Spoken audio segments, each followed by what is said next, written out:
प्रभु जी कि आपने हम सबों के मनों को तैयार किया कि हम आपके पवित्र चरणों में प्रभु जी एक मन और एक चित्त होकर इकट्ठे हो सके। हम जहाँ कहीं से भी हैं, जो कोई भी भाई बहन है, हम जरूर एक दूसरे को नहीं जानते हैं प्रभु जी, लेकिन हम विश्वास करते हैं कि आप हम सभी को जानते हैं और आपने हम सभी को बनाया है अपने स्वरूप और समानता में, और अपने इकलौते पुत्र के बहाए गए लहू से हम सबको खरीद लिया है और हम आपके बेटे और बेटियां हैं। हाँ प्रभु जी, हम आपको धन्यवाद देते हैं।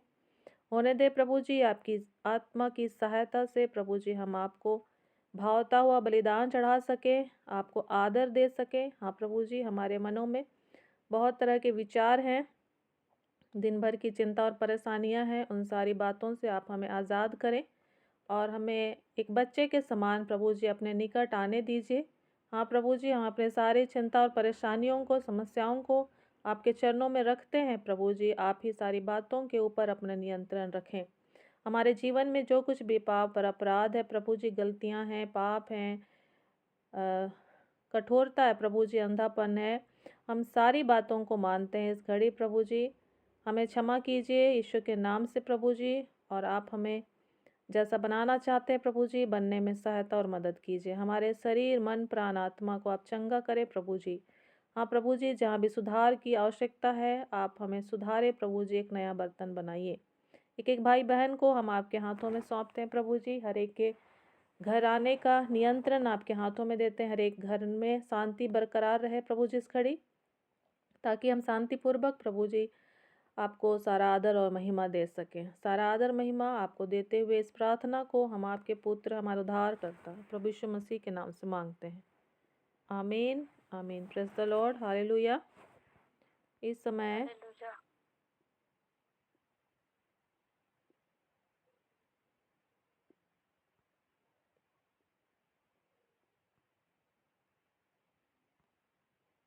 संजू सिस्टर आराधना करने में सहायता करेंगे। जय मसीह सभी को।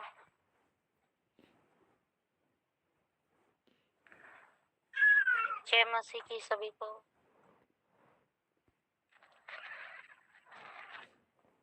तेरा प्यार है महान, तेरा प्यार है यहाँ, मैं जो पहले मुर्दा था तूने डाली मुझ में जान। तेरा प्यार है महान, तेरा प्यार है महान, मैं जो पहले मुर्दा था तूने डाली मुझ में जान।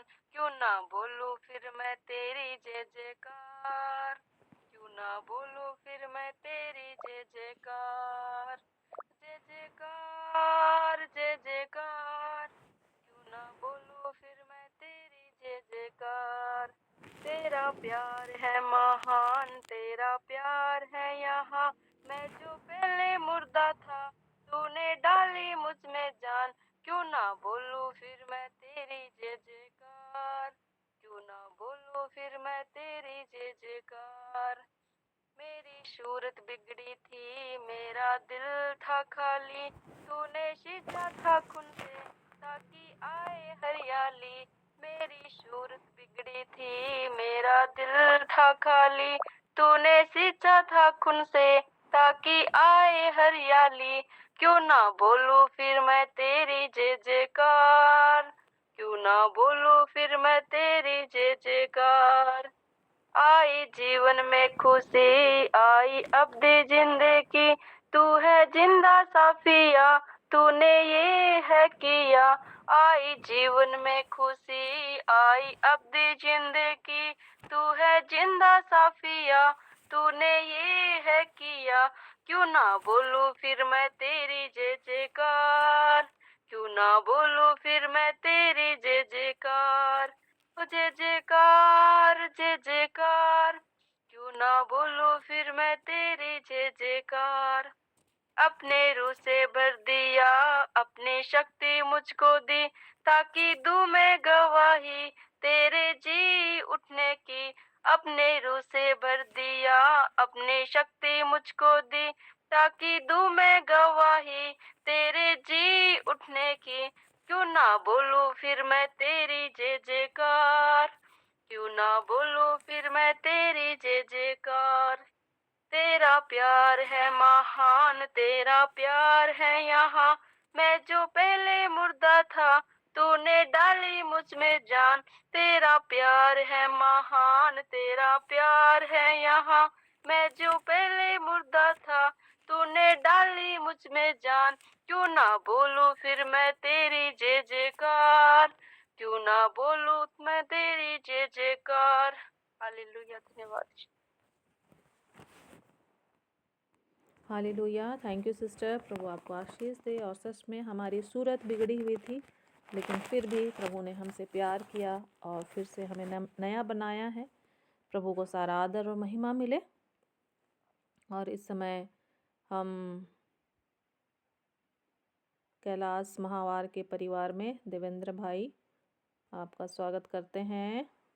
जिसके पास भी बाइबल है वो लोग बाइबल अपने पास रखेंगे, और जिसके पास नहीं है वो लोग ध्यान से सुनेंगे।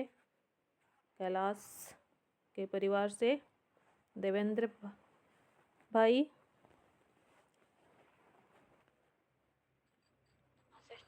हाँ जी सिस्टर। हाँ, बाइबल खोलिए। खोल ली। क्या खुला है वहाँ पर? कौन से पुस्तक खुला है? मत्ती। हाँ, मत्ती। मत्ती 5 अध्याय को खोलिए। जो मोटा अक्षर में लिखा हुआ है 5 बड़ा सा होगा। खोल लिया। खोल लिया।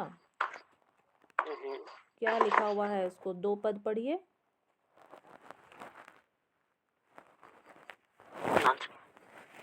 इस भीड़ को देखकर वह पर्वत पर चढ़ गया, और जब वह बैठ गया तो उसके चेले उसके पास आए।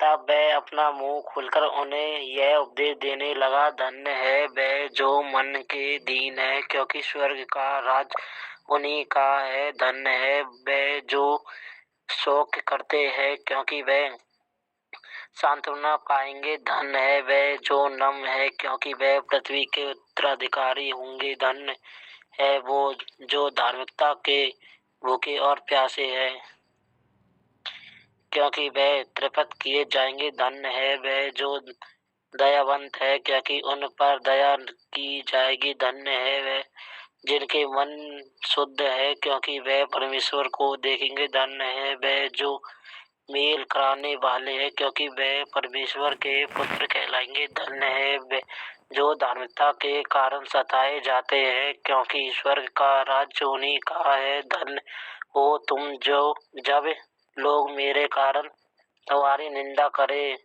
तुम्हें यातना दे और झूठ बोलकर तुम्हारे विरुद्ध सब प्रकार की बातें कहे। आनंदित और मगन हो, क्योंकि स्वर्ग में तुम्हारा प्रतिफल महान है। उन्होंने तो उन नबियों को भी जो तुमसे पहले हुए इसी प्रकार सताया था। Thank you brother. प्रभु आपको आशीष दे। तो इसी तरह से बाइबल को रोज पढ़ना है ना? ठीक है। और बाकी घर के लोगों को भी पढ़ करके सुनाना है। ठीक है, क्या आप ऐसा करना चाहेंगे? सिस्टर। हाँ, यहाँ पर यीशु मसीह ने भीड़ को संदेश दिया है ना। बहुत कोई यीशु मसीह से नफरत करते हैं। यहाँ पर ऐसा पढ़ के कुछ ऐसा लगा कि उसने कुछ गलत बात सिखाया, कुछ गलत बात बताया देवेंद्र भाई? नहीं ना। नहीं। उसने अच्छी बात को लोगों को बताया। यदि लोग सता भी रहे हैं तो भी आनंदित और मगन होना है ना। तो यीशु की बातों को हम लोग बाइबल में से पढ़ के क्या कर सकते हैं? सीख सकते हैं। ठीक है, प्रभु आपको आशीष दे। आपने सहायता किया बाइबल को पढ़ने में, है ना। प्रभु आपको आशीष दे। ठीक है, म्यूट करेंगे। आगे हम लोग बढ़ेंगे मीटिंग में। तो सभी भाई बहनों का 24 आवर घर की कलीसिया में स्वागत है। और सभी कोई हम सीख रहे हैं और सिखा भी रहे हैं। दोनों काम हो रहा है यहाँ पर। और निश्चय ही पवित्र आत्मा इसमें हम सबकी सहायता करते हैं, सिखाने में भी और सीखने में भी, है ना। पवित्र आत्मा हमारी सहायता करते हैं सिखाने में और सीखने में। तो दोनों कामों को हम लोग करेंगे पवित्र आत्मा की सहायता से। और संजू और देवेंद्र को बहुत धन्यवाद। आराधना और मत्ती की पुस्तक को पढ़ने में सहायता और मदद किया। आइए हम लोग आगे बढ़ेंगे मरकुस की पुस्तक और बाइबल के अन्य पुस्तकों से। प्रभु हमसे बोले और बातचीत करें। आइए हम प्रार्थना करें इस समय। हे जीवित अनुग्रहकारी परमेश्वर, हम धन्यवाद देते हैं इस समय आपकी पवित्र उपस्थिति के लिए। हाँ प्रभु जी, हम आपके निकट पाए जाते हैं। ये आपका ही प्रेम है प्रभु जी, जो कि हमारे कानों में पड़ा, हमारे हृदय में पड़ा प्रभु जी, और आपकी ओर हमें खींच लाया है। हाँ प्रभु जी, हम धन्यवाद देते हैं प्रभु जी। आपके वचनों में से सीखने समझने में आप हमारी सहायता और मदद करें। जो भी अंधापन हमारी आँखों और मनों में पड़ा है वो ईश्वर के नाम से दूर होने पाए प्रभु जी। जो भी मन की कठोरता है प्रभु जी, वो ईश्वर के नाम से दूर होने पाए। अनुग्रह कर प्रभु जी। और जो भी बच्चे, जवान, बूढ़े, हर एक को प्रभु जी हम आपके हाथों में सौंपते हैं। अनुग्रह कर प्रभु जी। सारा आदर महिमा हम आपको देते हैं प्रभु जी। और प्रभु जी, एक एक भाई बहन को आप एक अच्छा चेला बनने में सहायता और मदद करें। हाँ प्रभु जी, संजू और देवेंद्र के परिवार के लिए हम धन्यवाद देते हैं। उस परिवार को और भी आप ऊंचा उठाइए प्रभु जी। पहाड़ के ऊपर बसे हुए नगर के समान उनका घर और जीवन होने पाए। हाँ प्रभु जी, अनुग्रह कर। सारा आदर महिमा हम आपको देते हैं और इस प्रार्थना को हम आपके पुत्र, हमारे उद्धारकर्ता प्रभु यीशु मसीह के नाम से मांगते हैं। आमीन आमीन। Praise the Lord, hallelujah. आइए हम लोग मरकुस की पुस्तक को निकालते हैं। मरकुस हम लोग कहाँ पढ़ रहे थे? मरकुस 7 अध्याय। देवेंद्र उसी के आगे निकालना है, मत्ती के आगे है मरकुस, है ना। मत्ती के आगे थोड़ा खोलेंगे तो मरकुस मिलेगा। उसमें 7वां अध्याय को निकालना है। मरकुस 7 और उसका पढ़ेंगे हम लोग 20 से 23 पद तक। मरकुस 7 20 से 23 पद तक। देवेंद्र, क्या आपको मिला?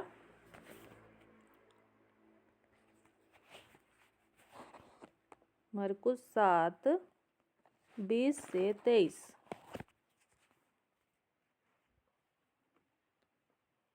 मेरा में है पेज नंबर 62। आप लोग का में क्या है?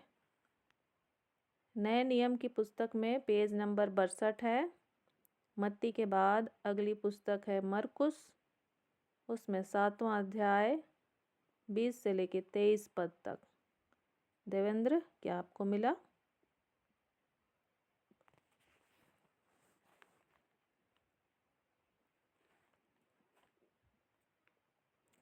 ठीक है, हाँ मिला।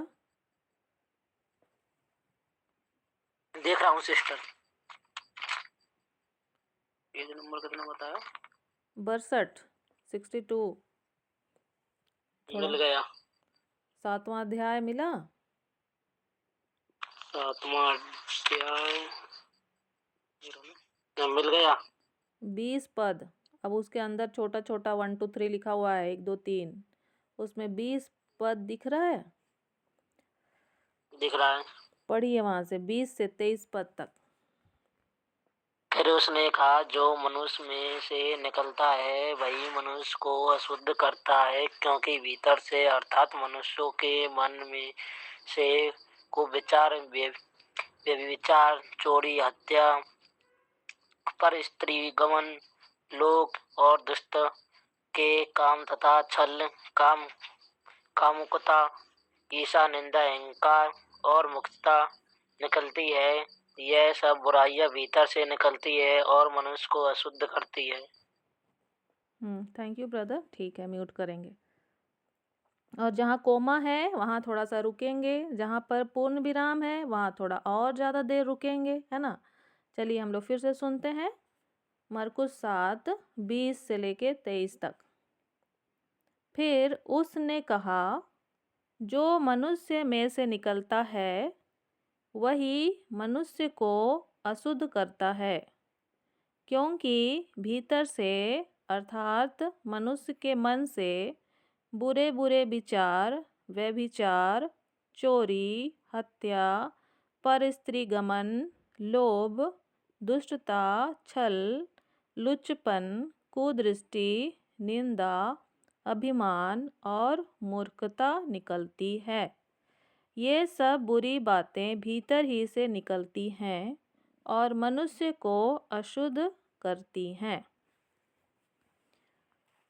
और हो सकता है कि अलग अलग हमारे पास बाइबल है, उसका ट्रांसलेशन थोड़ा सा अलग होगा, अलग अलग शब्दों के साथ आप लोग सुनते हैं या देखते हैं या पढ़ते हैं, लेकिन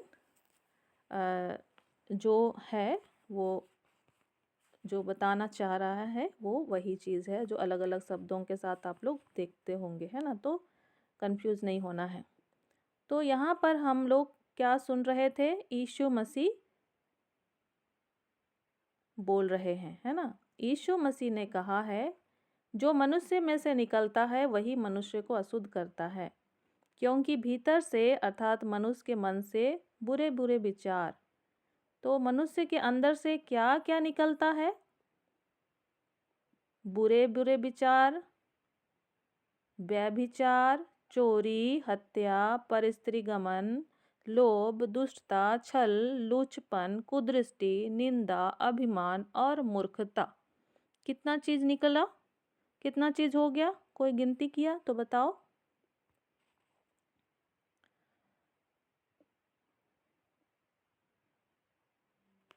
मनुष्य के अंदर से भीतर से क्या क्या निकल रहा है? कितना चीज हो गया?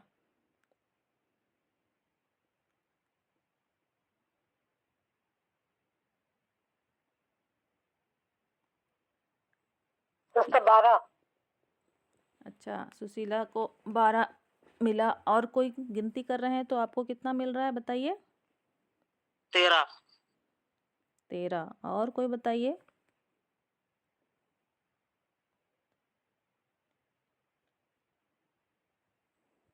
13 सिस्टर।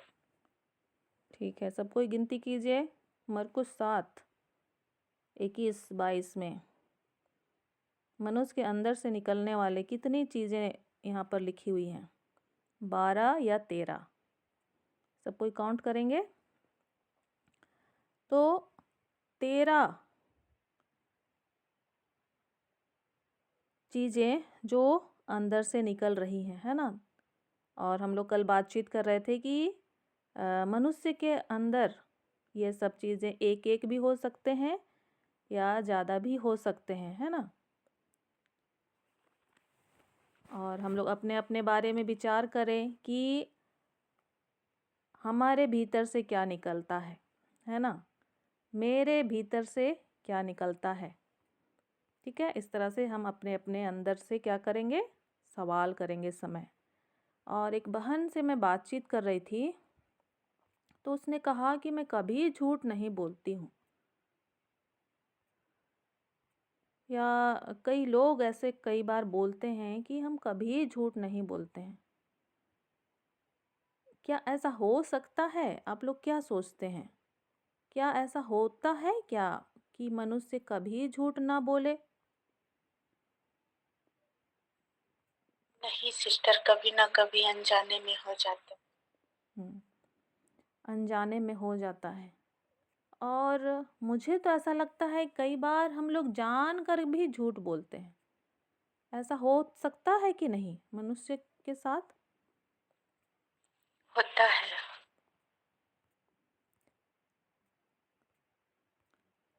मैं अपने बारे में बोलना चाहूँगी कि मैंने जानकर भी बहुत झूठ बोला है और अनजाने में भी बहुत झूठ बोला है।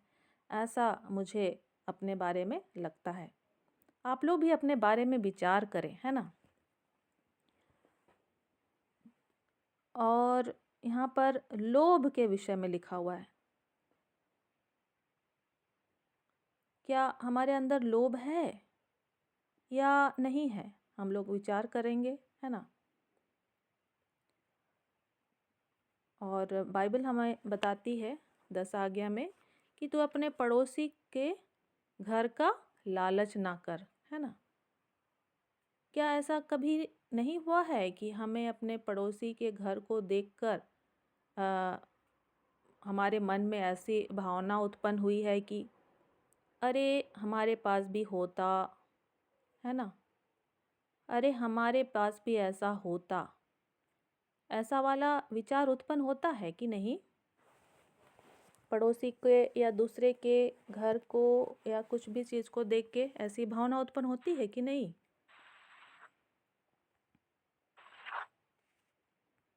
हाँ, होती है सिस्टर ऐसी।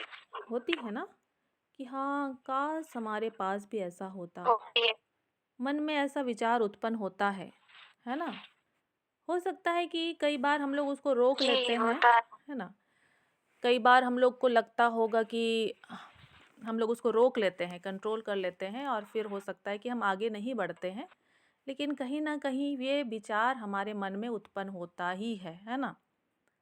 और हम बचपन से भी देख सकते हैं, अगर हम छोटे बच्चे भी होते हैं, तो दूसरा अगर आइसक्रीम खा रहा है, तो हमारा बच्चा भी क्या चाहेगा कि अरे! हमको भी आइसक्रीम मिल जाता। फिर मम्मी-पापा से कहता है कि आइसक्रीम दिला दो, है ना? तो वो क्या चीज़ है? लोभ है, लालच है ना? फिर हो सकता है हम लोग उसको मना कर देते हैं कि नहीं नहीं अभी नहीं खाना है, ठंडा का समय है, सर्दी हो जाएगा, अभी पैसे नहीं हैं तो नहीं खाओ।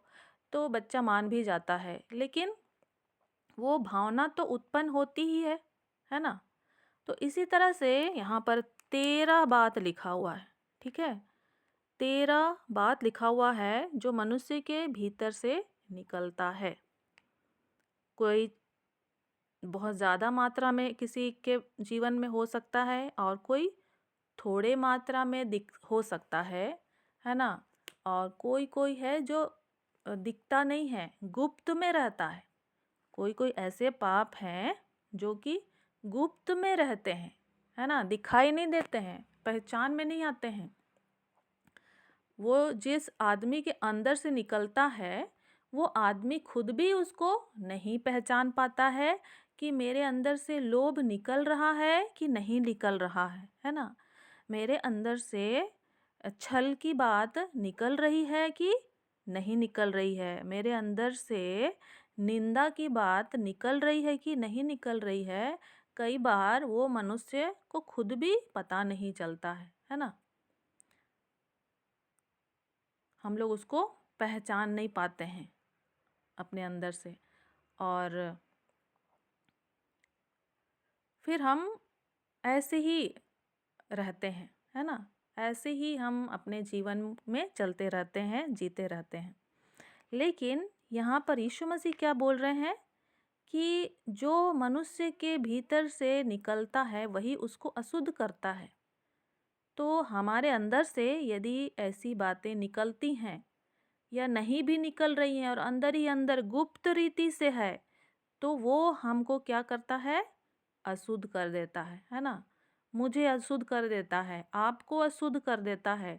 हमारे बच्चे अगर छोटे छोटे भी हैं तो वो भी क्या हो जाते हैं? अशुद्ध हो जाते हैं। हमारे जवान जो हैं, अगर उनके अंदर ऐसी बातें हैं, है ना? हो सकता है बाहर नहीं निकल रही हैं लेकिन अंदर हैं, तो वो उन्हें क्या करते हैं? अशुद्ध कर देते हैं।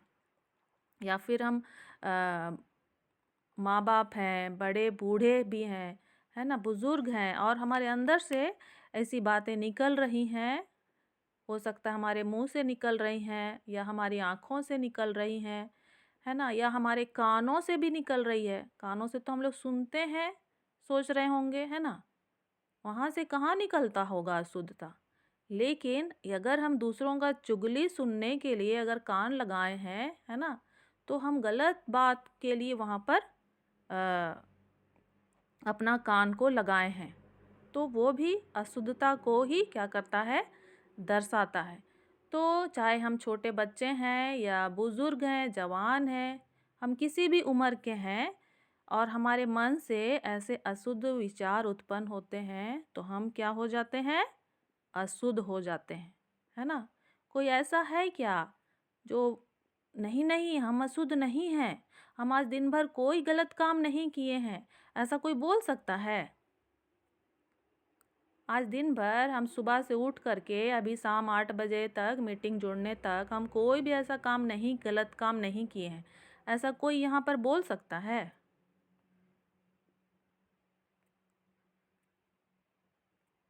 कोई नहीं बोल सकता है ना? चाहे हम अ, बच्चे हैं, विश्वासी गण हैं, है ना? या फिर हम उपवास प्रार्थना कर रहे हैं, या फिर हम कलीसिया के लीडर्स हैं, अगुवे हैं, या हम पास्टर्स हैं, भविष्यद्वक्ता हैं, बिशप हैं, पादरी हैं, हम कोई भी हैं। यदि हम इस पृथ्वी पर जीवित हैं, मनुष्य हैं, तो निश्चय ही हमारे अंदर से ये अशुद्ध विचार क्या होते हैं, निकलते रहते हैं और हमें अशुद्ध करते रहते हैं, है ना? तो इसका क्या उपाय है? क्या उपाय है इसका? क्या समाधान है इसका?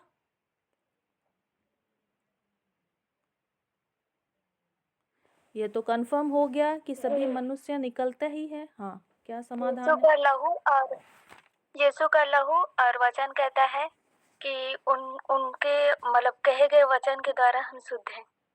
हाँ। यूहन्ना 15:3 ऐसे कुछ में लिखा है। यीशु का लहू हमें क्या करता है? शुद्ध करता है। तो यीशु का लहू हमको कैसे शुद्ध करता है? वो तो करता है ही, लेकिन वो कैसे हमको शुद्ध करता है?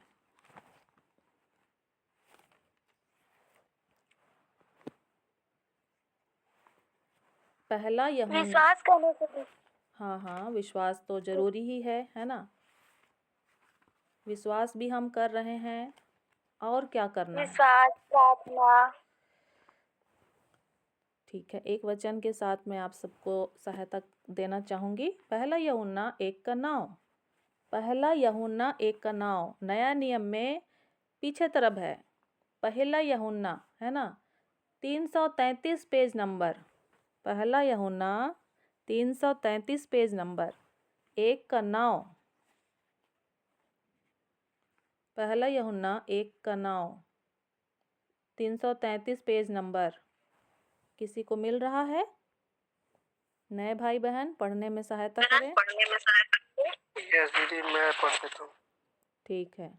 यदि हम अपने पापों को मान लें तो वह हमारे पापों को क्षमा करने और हम सब अधर्म से शुद्ध करने में विश्वास योग्य और धर्मी है। तो हमें पापों को क्या करना है? मानना है ना? हम विश्वास कर रहे हैं, अच्छी बात है। प्रार्थना कर रहे हैं, अच्छी बात है। उपवास कर रहे हैं, अच्छी बात है। लेकिन सबसे पहले तो हमको अपने पाप को पहचानना है ना?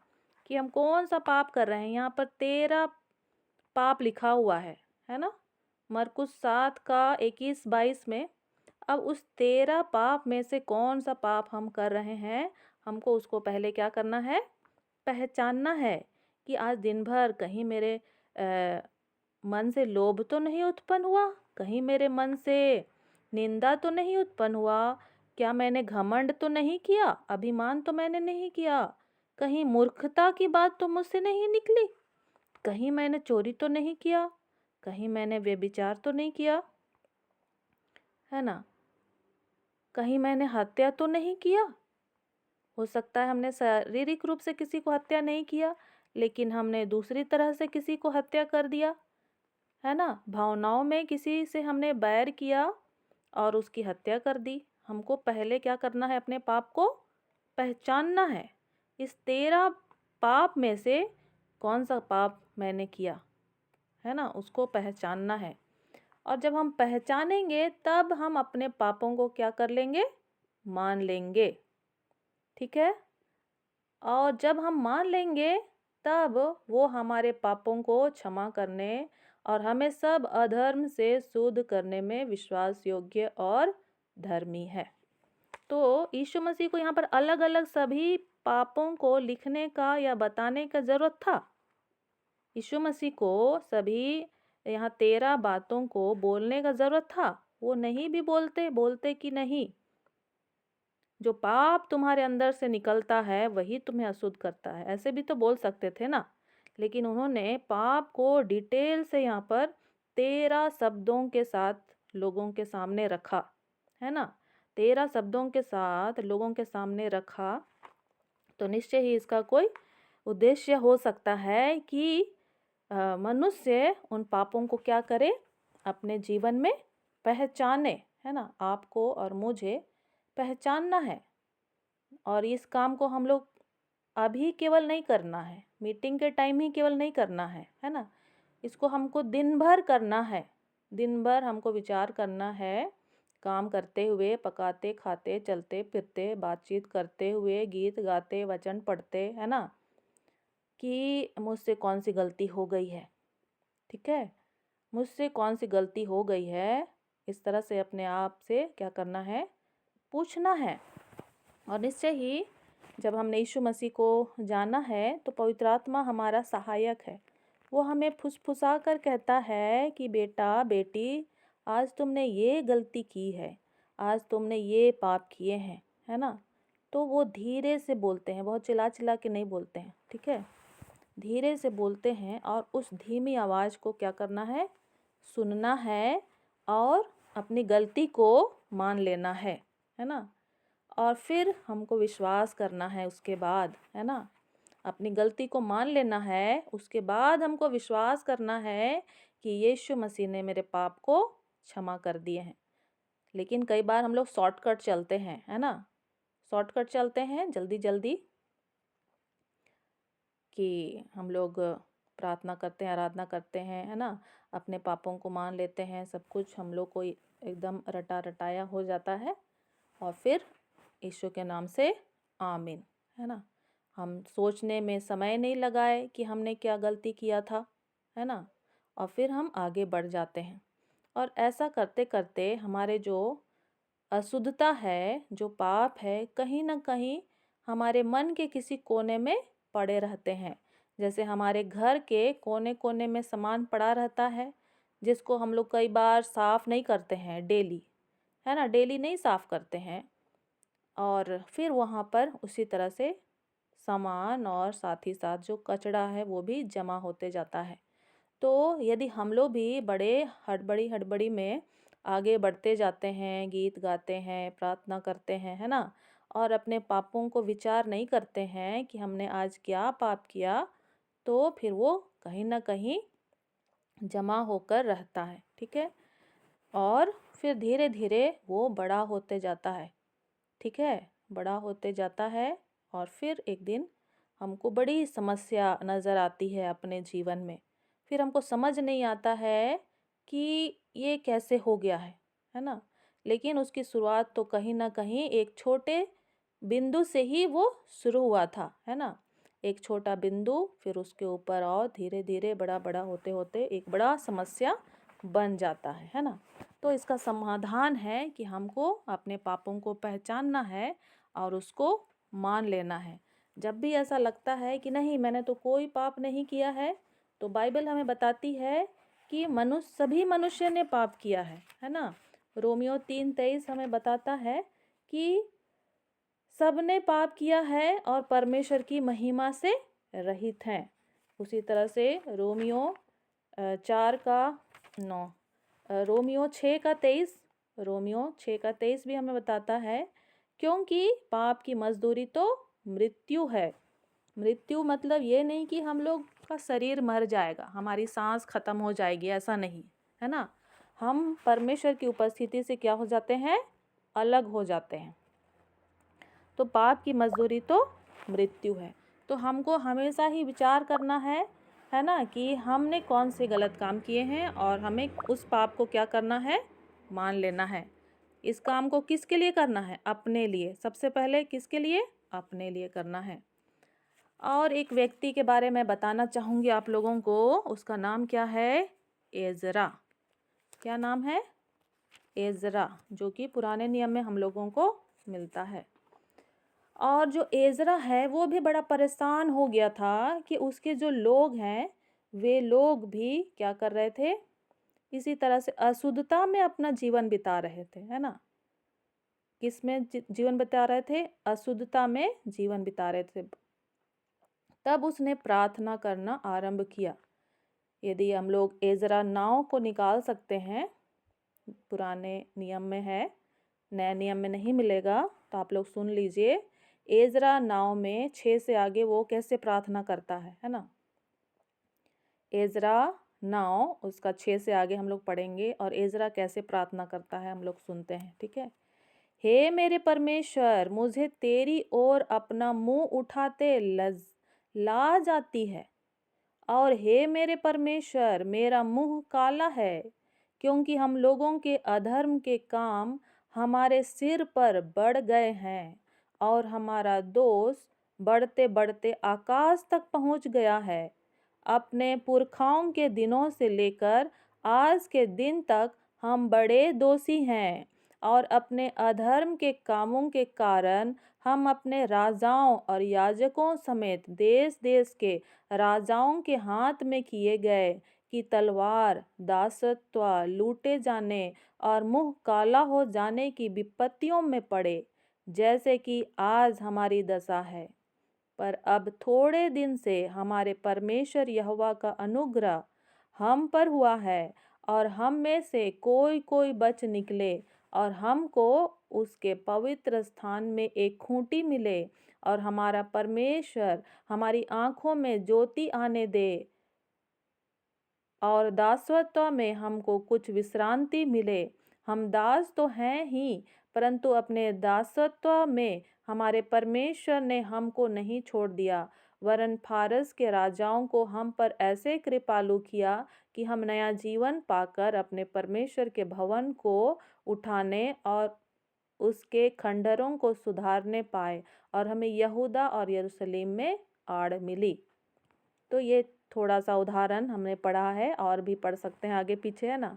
तो एजरा क्या बोल रहा है कि मुझे आँख ऊपर उठाते हुए, मुंह ऊपर उठाते हुए ला जाती है, मेरा मुंह काला है, क्योंकि हम लोगों के अधर्म के काम सिर पर बढ़ गए हैं, और इतना बढ़ गया है कि आकाश तक ऊंचा हो गया है। तो इस तरह से वो पापों को पहचान करके क्या कर रहा है, पश्चाताप कर रहा है ना, अपने लिए और अपने लोगों के लिए।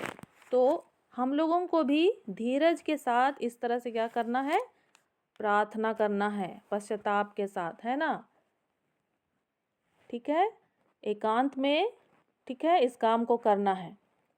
जब आप लोग सोने जाएंगे तो सोने से पहले आंख बंद करके इस तरह से प्रार्थना करना है, अपने लिए, अपने घराने के लिए, ठीक है, अपने लिए और अपने घराने के लिए, अपने परिवार के लिए, जो विश्वास करते हैं या नहीं विश्वास करते हैं, उन सभी के याद करके आपको क्या करना है, पश्चाताप करना है ना। उसी तरह से और एक देश के बारे हम बात करते हैं, है ना, नीनवे नगर, एक जगह का नाम है नीनवे, है ना। वहाँ के लोगों के जीवन में भी बहुत सारी अशुद्धता थी, ठीक है। तो वहाँ का राजा के साथ साथ मिल करके सब लोग क्या करने लगे, पश्चाताप करने लगे। और केवल राजा और मनुष्य नहीं, वहाँ के जो पशु पक्षी हैं, है ना, वे लोग भी उपवास करके पश्चाताप कर रहे थे, ठीक है। इसको हम लोग को मिलता है योना 3 अध्याय में, योना 3 अध्याय में। तो राजा तो पश्चाताप करने ही लगा, वहाँ के प्रधान लोग भी पश्चाताप करने लगे, साथ ही साथ वहाँ का गाय, बैल, भेड़, बकरी, पशु, वे लोग भी उपवास करने लगे, है ना। वे लोग तो कुछ पाप नहीं किए थे, हम लोग ऐसा सोच सकते हैं, लेकिन जो भी हो, पूरा का पूरा देश क्या कर रहा था, पश्चाताप कर रहा था, अपने अपने पापों को पहचान रहा था और उसको मान रहा था, और कह रहा था कि अब हम लोग आगे इस गलत काम को नहीं करेंगे, है ना। तो जब हम अपने पापों को मानते हैं तो निश्चय ही पहला यूहन्ना 1 का नाम हमें क्या बताता है, कि वो हमारे पापों को क्षमा करने में विश्वास योग्य और धर्मी है। तो आइए हम लोग इस समय अपनी आँखों को बंद करें, है ना, प्रभु को धन्यवाद दें, अपने पापों को हम माने, जो भी प्रभु हमें स्मरण दिलाते हैं, है ना, और उन पापों को हम जरूर अपने मनों में मान ले, या हम मुंह खोल करके प्रार्थना कर सकते हैं, है ना, क्योंकि हमको उन पापों को मानना बहुत ज़रूरी है और उसको पहचानना भी बहुत ज़रूरी है। आज हमने क्या किसी से झूठ बोला, क्या आज हमने कहीं घमंड किया, क्या हमने आज लापरवाही के साथ अपना समय बिताया, क्या हम आज कुड़कुड़ाए, क्या हमने आज शरीर की इच्छा अनुसार जीवन को बिताया? क्या हमने अपने आँखों की अभिलाषा को पूरा किया? क्या हमारे मन में लोभ उत्पन्न हुआ? कौन सी ऐसी बात है जो कि आज हमें नहीं करना चाहिए था, लेकिन हमने जानकर या तो फिर अनजाने में उस काम को किया?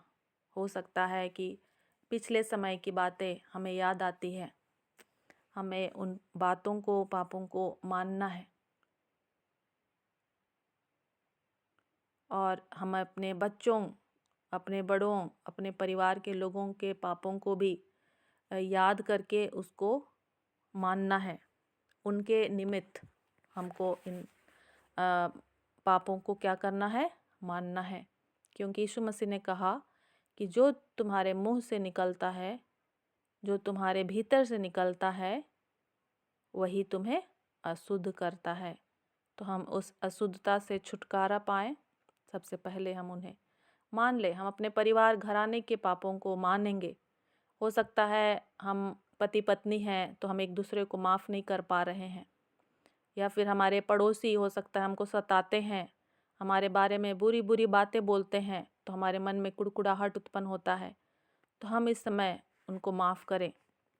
अपने हृदय में कोई भी ऐसी बात को रहने ना दें जिससे कि हमारी प्रार्थनाएं रुक जाए। हो सकता है कई बार हम अपने परिवार में सुसमाचार सुनाते हैं लेकिन वे विश्वास नहीं करते हैं। कोई बात नहीं, फिर भी हमें उनको माफ़ करना है। हो सकता है कि हम अपने कलीसिया के जो पास्टर्स हैं उनके लिए कुड़कुड़ाते हैं कि वो तो ऐसा करते हैं, वैसा करते हैं। हमें उसको भी मानना है। हो सकता है हम अपने देश के प्रधानमंत्री, राष्ट्रपति, अपने देश के मुख्यमंत्री के लिए कुड़कुड़ाते हैं कि उनको तो ऐसा करना चाहिए था लेकिन वे वैसा कर रहे हैं। हम अपने पुरखाओं के पापों को भी हम मान लें। निश्चय ही वो आज हमारे साथ नहीं है, वो चले गए हैं, लेकिन फिर भी हम सारी गलतियों को मानें, प्रभु के सामने अपने सरों को झुकाएं, नम्र करें और अपने मन में कोई भी ऐसी बात ना रहने दें। हर एक जो पाप की गठरी है, चाहे वो आज की हो, कल की हो, 10 दिन पुरानी हो, 10 साल पुरानी हो, वर्षों की हो, उस गठरी को क्रूस के निकट हमको रख देना है। क्योंकि उसके लिए यीशु मसीह ने क्रूस पर बलिदान दे दिया है, उसको अपने ऊपर ले लिया है। तो हम लोग फिर क्यों अपने सर पर उस पाप की गठरी को उठाए रहेंगे, जबकि उसे आज से 2025 साल पहले यीशु मसीह ने अपने सिर पे उठा लिया है। उसके लिए उसने उसकी कीमत अदा कर दी है। उसने अपने लहू को बहाया है, उसने कोड़े खाए हैं, उसने सर पर कांटों का ताज पहना है उन सभी अशुद्धताओं के लिए, उन पापों के लिए जो हमारे द्वारा हुए, हमारे पुरखाओं के द्वारा हुए, हमारे बच्चों के द्वारा होते हैं। उन सारी गठरियों को हम उस क्रूस के निकट पहुंचा दें और यीशु के चरणों में सौंप दें और यीशु मसीह की जो क्षमा है, जो शांति है, उसको हम लोग ले लें। और ये मुफ्त में है प्रियो, ये मुफ्त में है। इसके लिए आपको कोई पैसा नहीं लगाना है। ये मुफ्त में है, आपको, आपके घराने के लिए मुफ्त में है, आपके पति के लिए, आपकी पत्नी के लिए ये मुफ्त में है। इसको आपको अपने हृदय में इस काम को करना है। हम अपने पापों को मान ले इस घड़ी। आइए हम प्रार्थना करें। हे जीवित अनुग्रहकारी परमेश्वर, हम धन्यवाद देते हैं सारी बातों के लिए। हाँ प्रभु जी, हम अपने देश राज्य के साथ आपके निकट आते हैं, अपने परिवार घराने के साथ आपके निकट आते हैं। हाँ प्रभु जी, हम सभी के मनों से प्रभु जी हमेशा ही बुरा विचार ही उत्पन्न होता है, अशुद्धता ही उत्पन्न होती है। हाँ प्रभु जी, हम उन सारी गलतियों को मानते हैं। हाँ प्रभु जी, कोई भी ऐसा पाप नहीं जो हमारे जीवन से नहीं हुआ है। हाँ प्रभु जी, सारे पाप हमारे जीवन से प्रभु जी हो जाते हैं। प्रभु जी, हम उन सारी गलतियों को मान लेते हैं। हाँ प्रभु जी, हमारी सहायता करके हम अपने पापों को पहचाने प्रभु जी और उनको मान सके। हाँ प्रभु जी, हमारा मन जो कठोर हो गया है, आप इसे नम्र कीजिए प्रभु जी अपने प्रेम से और हमें क्षमा उसका हृदय दीजिए कि हम अपने अगुओं को, अपने पास्टर्स को, अपने देश के लोगों को हम माफ़ कर सकें। हाँ प्रभु जी, हमारे अंदर जो कुड़कुड़ाहट है वो दूर होने पाए प्रभु जी। हमारे अंदर जो लोभ है, ईर्ष्या है, द्वेष है प्रभु जी, वो दूर होने पाए प्रभु जी। हमें नम्र हृदय दीजिए प्रभु जी। आपने कहा है धन्य है वे जो दीन है, क्योंकि वे परमेश्वर के पुत्र कहलाएंगे। हाँ प्रभु जी, धन्य है वे जो नम्र हैं, क्योंकि वे पृथ्वी के अधिकारी होंगे। हाँ प्रभु जी, हमें दीन और नम्र कीजिए प्रभु जी, अनुग्रह कर हमें एक नया बर्तन बनाइए प्रभु जी, और जैसा आप हमें देखना चाहते हैं वैसा आप हमें देख सकें। हाँ प्रभु जी, हमें नया मनुष्यता दीजिए प्रभु जी, नया मशक बनाइए और हमारे अंदर नए दाखरस को उंडेलिए प्रभु जी। पवित्र आत्मा की सहायता हमें से हर एक को दीजिए प्रभु जी। अनुग्रह कर प्रभु जी, अनुग्रह कर हमारे परिवार घराने के ऊपर आप अनुग्रह करें प्रभु जी। हमारे देश के ऊपर अनुग्रह करें। आपने नीनवे नगर के ऊपर अनुग्रह किया प्रभु जी, हमारे भारत देश के ऊपर भी आप अनुग्रह करें प्रभु जी, अनुग्रह करें। हाँ प्रभु जी, सारा आदर महिमा हम आपको देते हैं और इस प्रार्थना को हम आपके पुत्र, हमारे उद्धारकर्ता प्रभु यीशु मसीह के नाम से मांगते हैं। आमीन, आमीन, आमीन, आमीन। Praise the Lord, hallelujah. इस समय हम लोग प्रेयर रिक्वेस्ट लेंगे। Praise Lord sister. Praise the Lord. मेरी गवाही है, मैंने सुबह प्रार्थना में से दी थी पास्टरन के लिए, तो लव को ना हमारे को ओस आ गया है थोड़ी देर बाद ही, ऐसी 8-9 बजे से, तो फिर वो का धन्यवाद करती हूँ उसके लिए ना, और भी दुआ करना ताकि वो अच्छे से ठीक रह सके, और हमारे मेरे भाइयों के लिए भी करना, मेरी डेथ हो गई है उनकी, तो उनके लिए भी, तो एक को नाम परशुराम है, उनके लिए भी दुआ करना। क्या हो गया है भाइयों को? अच्छा लगा मेरे को, इसलिए परमेश्वर को धन्यवाद दीजिए। हाँ, प्रभु सहायता करे, उन वचनों को हम लोग याद रख सकें और उसका पालन कर सकें। और आपको धन्यवाद सिस्टर। और जिन्होंने भी प्रार्थना दिया है, आप विश्वास रखें कि हम लोग पूरा नाम नहीं भी लिख पाते हैं या नहीं भी बोल पाते हैं, लेकिन प्रभु सबको सुनता है ना, और उसका उत्तर हाँ और आमीन में देता है। तो कोई भी शक संदेह को नहीं लाएंगे, अनर्थ के विचार को नहीं लाएंगे, शक संदेह को नहीं लाएंगे अपने मन में। ठीक है पास्टर जी, क्या आप हैं प्रार्थना में सहयोग कर सकते हैं? क्या आप प्रार्थना में सहयोग कर पाएंगे? हाँ, मैं बाइक पे हूँ, प्रार्थना नहीं कर सकते हैं, आप कर दीजिए क्योंकि बाइक पर है। ठीक है, म्यूट करेंगे। सिस्टर मैं कर दूं प्रार्थना? कौन है? राजेश? जी मैम। अच्छा, 1 मिनट रुकिए, प्रार्थना निवेदन जितना है उसको करते हैं, उसके बाद फिर अच्छा ठीक है, चलिए आप प्रार्थना कीजिए, उसके बाद फिर मैं प्रार्थना करूँगी। ठीक है राजेश भाई, प्रार्थना में सहयोग करें। नाम तो याद नहीं रहेगा, लेकिन मैं ग्रुप में जितने जन हैं इनके उस विषय के अनुसार कर दूँ। हाँ हाँ, वो नहीं याद रहेगा, आप सामूहिक रीति से कीजिए। अब हम आंखें बंद करेंगे और प्रार्थना करेंगे। हालेलुया, धन्यवाद सर्वशक्तिमान पिता परमेश्वर जी, आपके पवित्र चरणों में आते हैं मेरे स्वर्गीय पिता परमेश्वर जी। खुदावन खुदा, मेरे पवित्र परमेश्वर जी, आपने अपने वचनों से हमसे बातें की मेरे पिता परमेश्वर, अपने दासों के द्वारा पिता परमेश्वर, दासियों के द्वारा पिता परमेश्वर, जो वचन पिता परमेश्वर जी वो बोले हैं पिता खुदावन खुदा, वो हमारी जिंदगियों में पिता परमेश्वर जी एक फलवंत फल लाए मेरे पिता परमेश्वर। खुदावन खुदा, मेरे पवित्र परमेश्वर जी, उन पापों को हम याद स्मरण रखने पाए पिता परमेश्वर की, आगे से हम वो पाप ना करने पाए पिता परमेश्वर, अपने आप को शुद्ध रखने पाए पिता परमेश्वर जी। आपका धन्यवाद करते पिता परमेश्वर। और जिन जिन बहन भाइयों ने पिता परमेश्वर जी प्रार्थना विषय रिक्वेस्ट दी है पिता परमेश्वर, हर एक को आपका आत्मा छुए, ब्लेस करे, हील करे मेरे पिता परमेश्वर जी। मैं घोषणा करता हूँ पिता परमेश्वर जी, इसी घड़ी पिता परमेश्वर जितने लोग पिता परमेश्वर बीमार हैं, इसी घड़ी पिता परमेश्वर चंगाई उनके जीवन में होने पाए, हीलिंग होने पाए पिता परमेश्वर जी। खुदावन खुदा मेरे पवित्र परमेश्वर, जो आपने सामर्थ्य दी है पिता परमेश्वर, उस सामर्थ्य के द्वारा पिता परमेश्वर जी मैं चंगाई की घोषणा करता हूँ पिता परमेश्वर। हर एक की जिंदगियों में पिता परमेश्वर आपका वचन कार्य करे और पिता परमेश्वर आपका नाम कार्य करे पिता परमेश्वर। हम अपनी बड़ाई नहीं परंतु आपकी बड़ाई करने पाए पिता परमेश्वर जी। खुदावन खुदा, जो पिता परमेश्वर आपके दासों ने ये पिता परमेश्वर जी मीटिंग चलाई है पिता परमेश्वर जी, इस मीटिंग के द्वारा आपके दासों को भी ब्लेस करना पिता परमेश्वर जी। खुदावन खुदा, इसके द्वारा आपका राज्य और अधिक बढ़ने पाए पिता परमेश्वर। नए से नए भाई बहन इसमें पिता परमेश्वर जुड़ने पाए और आपके वचन को सही रीति से सीखने पाए और उस वचन के अनुसार चलने पाए।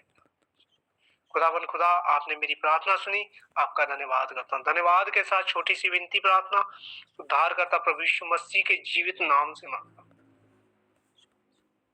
आमीन आमीन आमीन। आमीन आमीन आमीन आमीन। आइए हम लोग आगे प्रार्थना में आगे बढ़ते हैं। प्रभु ने कहा है मांगो तो तुम्हें दिया जाएगा। आइए हम लोग प्रार्थना में आगे बढ़ते हैं। हे जीवित सामर्थ्य प्रभु जी, हम धन्यवाद देते हैं प्रभु जी, भाई को आपने उभारा। हाँ प्रभु जी, उसको सहायता किया कि वो सबके लिए प्रार्थना करें। हाँ प्रभु जी, भाई को भी आप बरकत दीजिए। हाँ प्रभु जी, अनुग्रह कर। और प्रभु जी, हम सारी बातों के लिए आपके निकट आते हैं फिर से। हाँ प्रभु जी, हर एक भाई बहनों को जिन्होंने अपने नाम को दिया है, अपने बच्चों के परिवार के लोगों के नामों को दिया है, उन सभी नामों को हम आपके क्रूस के निकट लेके आते हैं प्रभु जी। आप हर एक के नाम को जानते हैं प्रभु जी, क्योंकि आप नाम को पुकार कर बुलाने वाले परमेश्वर हैं। हाँ पिता परमेश्वर, अनुग्रह का प्रभु जी। और हम विशेष प्रार्थना करते हैं इस घड़ी दीपू के परिवार के लिए। हाँ प्रभु जी, जो भी बुरे स्वप्न हैं प्रभु जी, उन्हें हम यीशु के नाम से खारिज करते हैं। और पुष्पा के परिवार के लिए प्रार्थना करते हैं, जहाँ पर दुख की खबर को हम सुनते हैं प्रभु जी। उन भाइयों के लिए हम धन्यवाद देते हैं जिनकी आकस्मिक मृत्यु हो गई है प्रभु जी। शोकित परिवार को आप शांति प्रदान करें।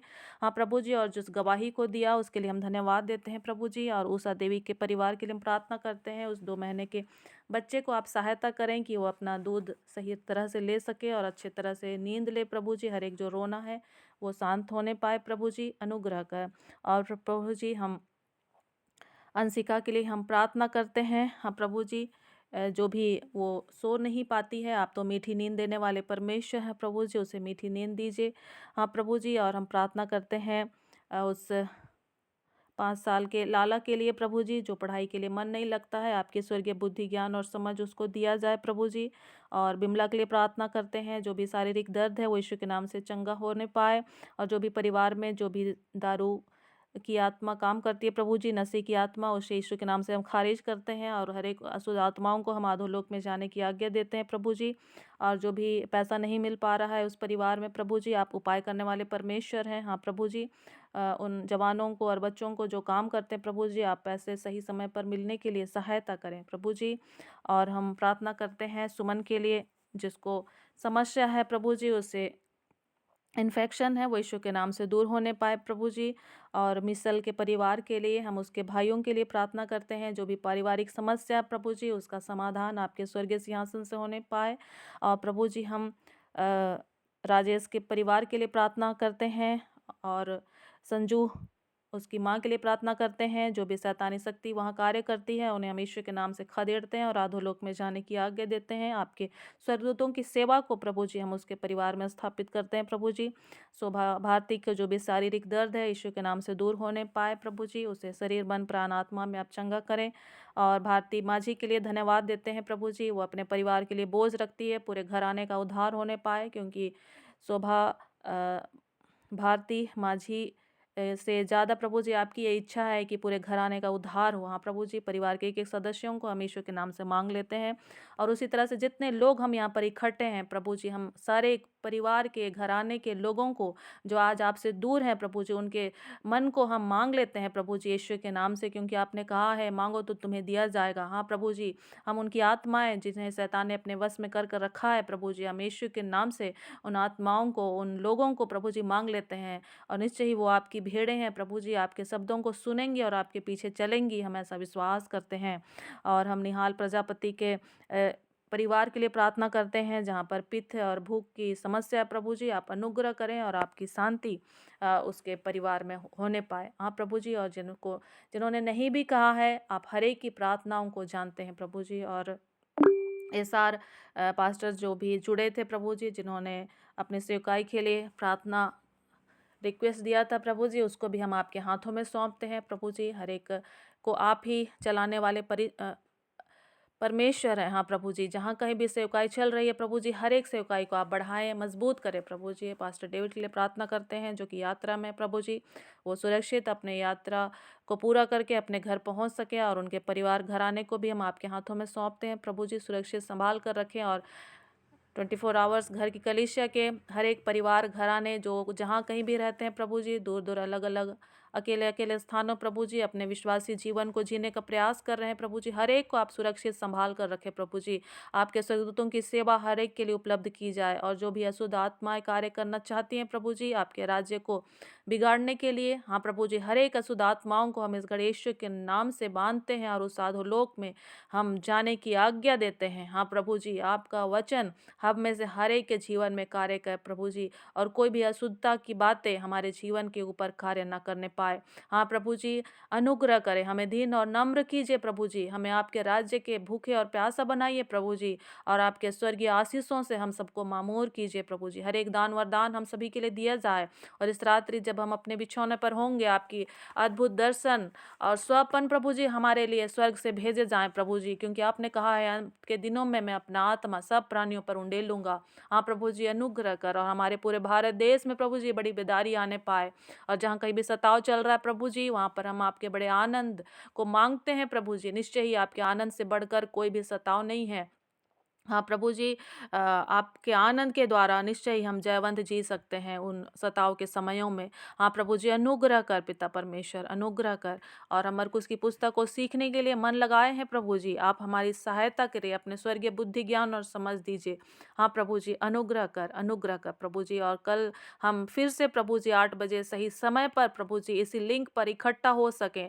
आप हमें स्मरण दिलाइए प्रभु जी, आपने पवित्र आत्मा हमको दिया है कि हम सही समय पर 8 बजे प्रभु जी सभी कामों को छोड़कर प्रभु जी, सभी कामों को समय पर पूरा करके प्रभु जी, हम सही समय पर यहाँ पर इकट्ठे होकर आपकी बातों पर मन लगा सके। हाँ प्रभु जी, अनुग्रह कर, जो भी लापरवाही और व्यस्तता का जीवन है उससे हमको हटाकर प्रभु जी आप अपने स्वर्ग राज्य के लिए तैयार कीजिए। हाँ प्रभु जी, अनुग्रह कर, एक एक को अपनी बुलाहट को पहचानने की सहायता दीजिए, अपने दान वरदानों को पहचानने के लिए बुद्धि ज्ञान और समझ को दीजिए प्रभु जी, ताकि हम आपकी आज्ञा को पूरा करके आपके न्यायासन के सामुख प्रभु जी हम हियाव के साथ खड़े हो सकें, और आप हम पर गर्व कर सकें। हाँ प्रभु जी, अनुग्रह कर, सारा आदर महिमा हम आपको देते हैं, और अपने पापों को मानते हुए इस प्रार्थना को हम आपके पुत्र हमारे उद्धारकर्ता प्रभु यीशु मसीह के नाम से मांगते हैं। आमीन आमीन। आइए हम लोग आमीन आमीन। आज इस वचन को एक साथ फिर से बोलेंगे। पिता परमेश्वर का प्रेम, प्रभु यीशु मसीह का अनुग्रह और पवित्र आत्मा की सहभागिता यीशु मसीह के दोबारा आगमन तक हम सबों के साथ सर्वदा बनी रहे। आमीन आमीन। Praise the Lord. Hallelujah. 3 bar hallelujah बोलेंगे सभी कोई। Hallelujah hallelujah hallelujah. प्रभु को जय मसीह की।